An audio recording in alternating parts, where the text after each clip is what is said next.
man, it seemed like a large amount of Piston fans were upset that the Pistons did not trade Bogdanovic and, in part, the 5th pick. Now, I don't know what they was expecting. I'm going to continue to harp on this. And I think a lot of people's opinions kind of like was mad because trade deadline, he didn't get traded. And just etc. All right. We're gonna unpack that and some more stuff, man. Check out Detroit Piston Talk playlist, thumbs up the video, share the video, subscribe to the channel.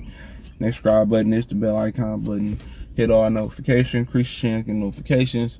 We go live or drop a video. So my thing about it is this: y'all let Mike Valenti, Wilbur Sports, feed this into y'all head that the 5th pick of Bogdanovic was gonna be coveted. Let me give y'all some common sense. I look at stuff. I try to look at it from a realist, point of view.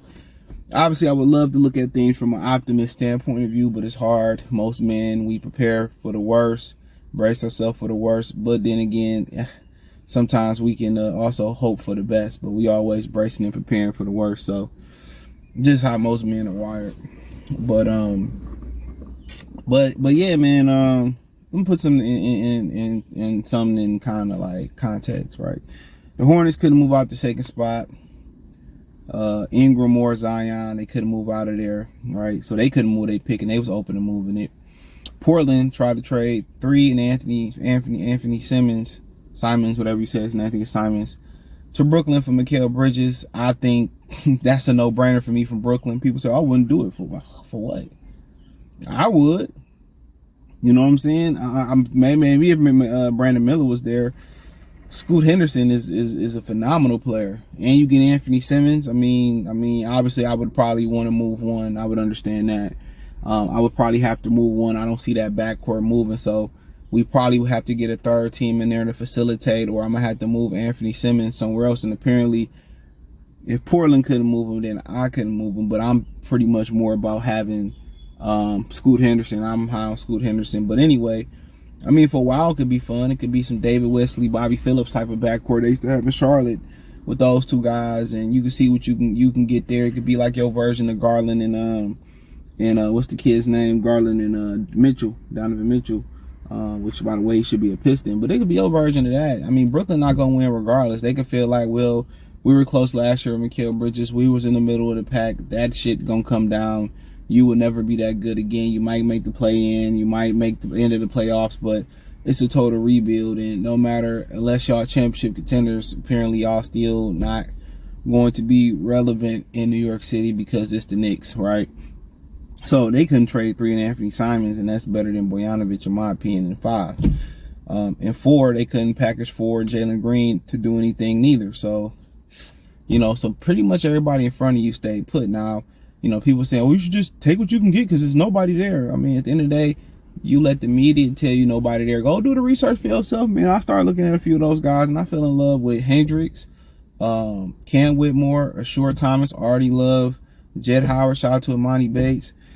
I fell in love with a few of those players right then and there. I thought you was in a good place, but just because to y'all, they're not household names or the media telling you they're not good, they're not good. I mean, how many times the media told you somebody was good and they didn't turn out to be any good anyway? So, like I said before, and you look at the guys that was there. Jay Wright no longer at Villanova, so I don't even think they're part of the Big East, or the Big East got dismantled or whatever. So the Big East basketball ain't as premium as it used to be for a long time, which I don't understand why they broke that up. But obviously, it's probably money. So you don't see a lot of college basketball is not as popular because a lot of the talent is international and a lot of the talent is taking alternative routes to college basketball, and that's why they really start paying them. But that's another conversation for another day. Taylor Hendricks, he played at UCF, not a hotbed for college basketball. And Shore was in Overtime Elite in the G League. I keep saying Ignite. Scoot was with Ignite. He was in Overtime Elite. So, until we see more about that experiment, it's hard to see. So, none of them really had that top exposure, so.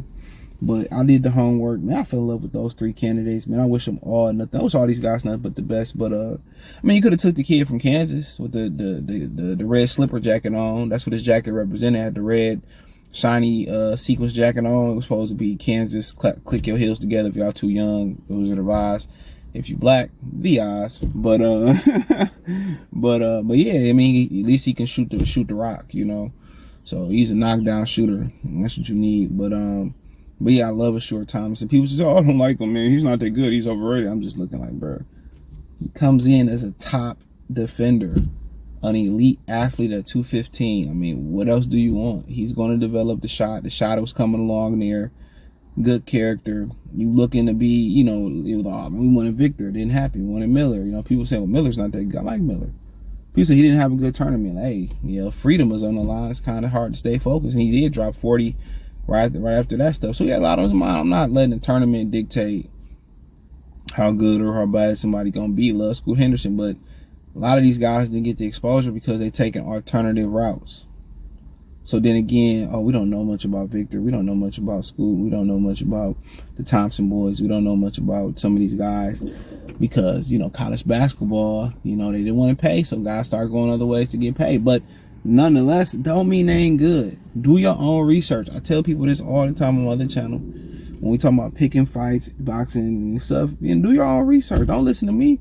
Go look at some of the scouting film. Go look at look at the highlights. Most importantly, look at the scouting film. It's gonna show you the good, the bad, the ugly, and the glorious. So go look at the scouting film. You say, oh, how can he work here? How can he work there? It's a great fit. It's a great fit. I think he's gonna be a really good player for the Detroit Pistons. So just trading Bogdanovic just to say, oh, we just traded the fifth. Like you hear Valenti say, I take Julius Randle. Why would you do that? Why would you take a head case in a locker room full of young people, a guy that's more of a scorer than a spot-up shooter? You need guys that can defend and stretch the floor. It's simple as that. Defend, stretch the floor around what you got. That's it. You got somebody that's going to anchor the paint. You needed a wing defender. And you get a 4, you need somebody else who could defend, and they need to be able to stretch the floor. And that's what you need. And watch them guys get space and watch them grow. But trade Bogdanovic in the 5th pick, and for what? What were you going to trade? What was you going to get? Julius Randle? Tobias Harris? For why? Oh, we need a veteran to turn it around. You do got money in free agency. You still can trade Bogdanovic. You still can trade Alec Burke. But I'm not trading them for the fucking sake of trading them to say I traded them. No. I'm going to stick with Wiseman, Burks, Bogdanovic, Sasser, my 4 off the bench. I'm looking to move Bagley, Bagley, Hayes, and low custodian beef stew. No disrespect, all due respect. Isaiah Stewart, I'm looking to move them on from them all together, put them at the end of the bench. They're not a fucking factor. You can develop in the E League, the G League, the Z League, or at the end of the bench. You're not a factor. Those are the 4 guys that I'm rolling with off the bench.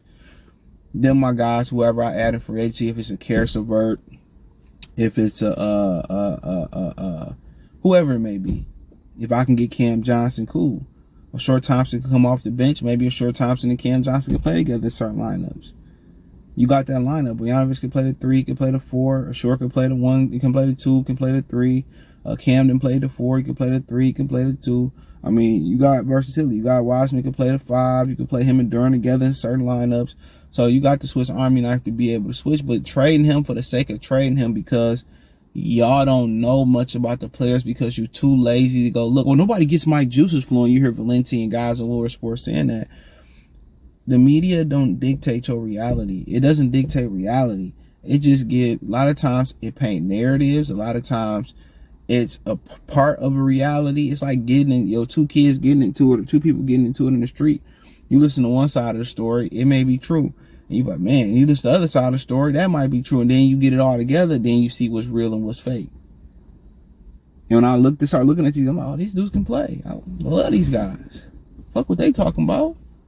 They might not be, Michael Jordan. They might not be, Derrick Rose. But it's fine. They're going to be great, productive basketball players as long as they keep their head on right. So trade Bogdanovic just to say we did it for nothing, for guys that don't fit what you need to do, or a guy like Tobias Harris where you got to you're going to turn around, spend all your free agent money on him, and he going to be here for a year, then he going to want $40+ million next year. Makes no sense. We need to win right now. We need to hurry up and get this veteran and stuff. Like you don't have money in free agency, like you can't still trade Bogdanovic. Now, I would keep these guys together. Hopefully they stay healthy. add some pieces in free agency. If I can wheel and deal and add some more pieces here and or clear some cap, then add pieces, that's fine. But guess what? We ain't seen all these dudes healthy together yet. That's something that nobody talking about. So let's see Bogdanovic, Burks, Sasser, who else I say coming off the bench? Burks, Sasser, Bogdanovic, Wiseman, Duran, K, Ashore, Ivy, and whoever else they can bring in. Let's see them healthy. But I do think the priority is finding you a starting power forward that can defend and stretch the floor. That's it. That's priority. You can't have Bogdanovic playing a power forward position because he can't stop a nosebleed.